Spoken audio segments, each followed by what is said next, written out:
Hello guys, வணக்கம். நம்ம தனியார் நிறுவனத்தில் நோட்டிஃபிகேஷன் ஏதாவது ரிலீஸ் பண்ணியிருந்தாங்கன்னா எஜுகேஷன் பர்பஸ்க்காக உள்ள என்ன கண்டென்ட் இருக்குது, அந்த கண்டென்ட் நமக்கு பயனுள்ளதாக இருக்குமா அப்படிங்கிற கண்ணோட்டத்தில் நம்ம பார்ப்போம். அந்த வகையில் இன்றைக்கி மொபைல் மேனுஃபேக்சரிங் பண்ணக்கூடிய நிறுவனத்திலேருந்து நோட்டிஃபிகேஷன் ரிலீஸ் பண்ணியிருக்காங்க. இதில் வேலைக்கான பதவி பார்த்திங்கன்னா ட்ரெயினி ரோலில் ஹையர் பண்ணுறாங்க அப்படிங்கிறத கொடுத்தாச்சு. இதில் அவங்க தகுதி அப்படிங்கிறத மென்ஷன் பண்ணுறது என்ன படிச்சிருத்தல் வேண்டும் அப்படிங்கிறத கேட்டிருக்காங்க. 10th 12th ITI diploma any degree படித்தவங்க அப்ளை பண்ணலாம் அப்படிங்கிறத கொடுத்துருக்காங்க. 10th படித்தவங்க 10th படிப்பை வச்சு அப்ளை பண்ணுவாங்க.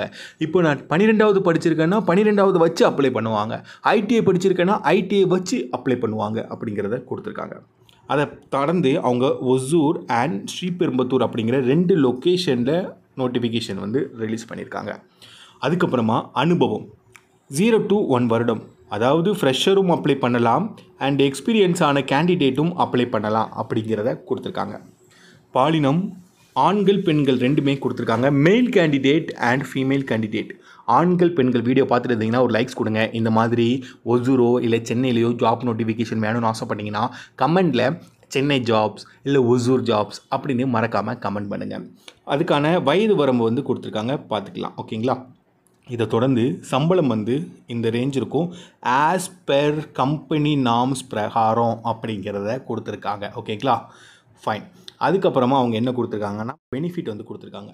இதில் ரூம் வசதி, உணவு, போக்குவரத்து, அதுக்கப்புறமா சிட்டிங் ஒர்க் அப்படிங்கிறத கொடுத்துருக்காங்க. சிட்டிங் ஒர்க் அப்படின்னா உங்களுக்கு தெரியும்னு நினைக்கிறேன், உட்காந்து தான் வேலை அப்படிங்கிற மாதிரி கொடுத்துருக்காங்க. இப்போ நம்ம பார்த்த இந்த ஜாப் நோட்டிஃபிகேஷன் உங்களுக்கு எந்த அளவுக்கு பயனுள்ளதாக இருந்துச்சு அப்படிங்கிறத நீங்கள் மறக்காமல் கமெண்ட் பண்ணுங்கள். நண்பர்கள் யாராவது கோயம்புத்தூரோ இல்லை சென்னையிலையோ இல்லை ஒசூர்லேயோ வாட்டவர் எந்தெந்த லொக்கேஷனில் நோட்டிஃபிகேஷனுக்காக எதிர்பார்த்துட்ருக்கீங்களோ அந்த ஊர் பேரை சொல்லி ஜாப்ஸ்ன்னு கமெண்ட் பண்ணுங்கள். எத்தனை கமெண்ட்ஸ் வருதுங்கிறத பார்த்து அடுத்தடுத்த வீடியோவை நாங்கள் உங்களுக்காக கொண்டு வரோம். அதையும் எஜுகேஷன் பர்பஸ்க்காக நோட்டிஃபிகேஷனில் என்ன கொடுத்துருக்காங்க, அது நமக்கு பயனுள்ளதாக இருக்குமா அப்படிங்கிற கண்ணோட்டத்தில் நம்ம பார்க்கலாம். நன்றி, வணக்கம்.